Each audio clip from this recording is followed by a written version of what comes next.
আসসালামু আলাইকুম। দৈনিক জয়সাগরের পক্ষ থেকে সকলকে জানাই আন্তরিক শুভেচ্ছা।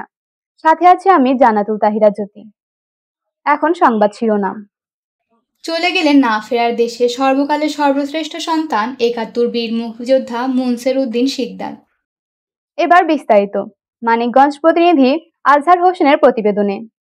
মরহুম বীর মুক্তিযোদ্ধা মুনসের উদ্দিন শিকদার ২৮শে জুলাই ২০২৫ সোমবার আনুমানিক ৩টা ৩০ অরুণডি নিজ বাসায় ইন্তেকাল করেন। ইন্না লিল্লাহি ওয়া ইন্না ইলাইহি রাজিউন। বীর মুক্তিযোদ্ধা মুনসের উদ্দিন শিকদারের বাড়ি মানিকগঞ্জ সদর উপজেলা বরুন্ডি গ্রামে।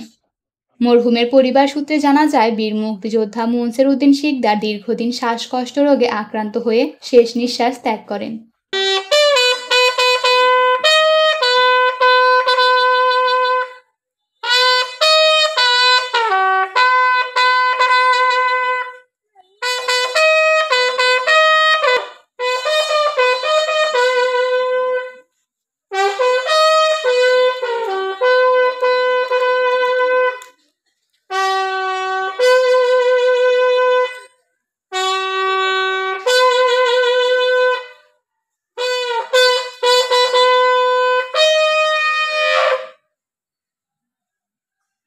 Rest on your arms.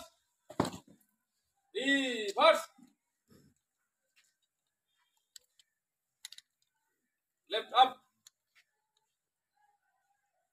মৃত্যুকালে তিনি স্ত্রী, এক ছেলে ও ২ মেয়ে রেখে গেছেন। সোমবার মরহুমের গ্রামের বাড়ি বরুন্ডি মাদ্রাসা মসজিদ প্রাঙ্গণে বিকাল ৫টায় রাষ্ট্রীয় মর্যাদার পর জানাজা দিয়ে স্থানীয় কবরস্থানে মরহুমকে দাফন করা হয়।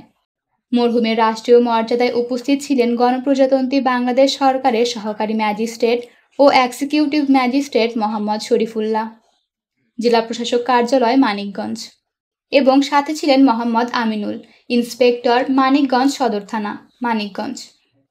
মরহুম বীর মুক্তিযোদ্ধা মুনসের উদ্দিন শিকদারের রাষ্ট্রীয় মর্যাদায় এবং জানাজায় অংশ নেন এলাকার সর্বস্তরের গণ্যমান্য ব্যক্তিবর্গ এবং মরহুমের পরিবারবর্গ সহ বাংলাদেশ প্রেস ক্লাব মানিকগঞ্জ জেলা শাখার সভাপতি বীর মুক্তিযোদ্ধা মোহাম্মদ আজহার হোসেন, বীর মুক্তিযোদ্ধা আবুল হাশেম মাস্টার, বীর মুক্তিযোদ্ধা মোহাম্মদ মুসলেম উদ্দিন, বীর মুক্তিযোদ্ধা মোহাম্মদ শামসু সহ আরও অনেকে।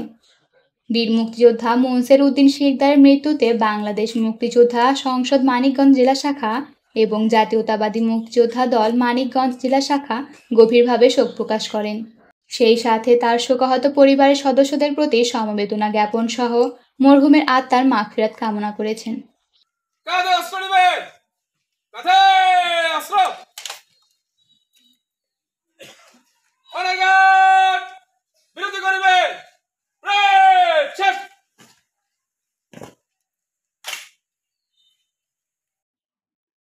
সবাই সুস্থ থাকবেন, ভালো থাকবেন। দৈনিক জয়সাগরের সাথে থাকবেন। আল্লাহ হাফেজ।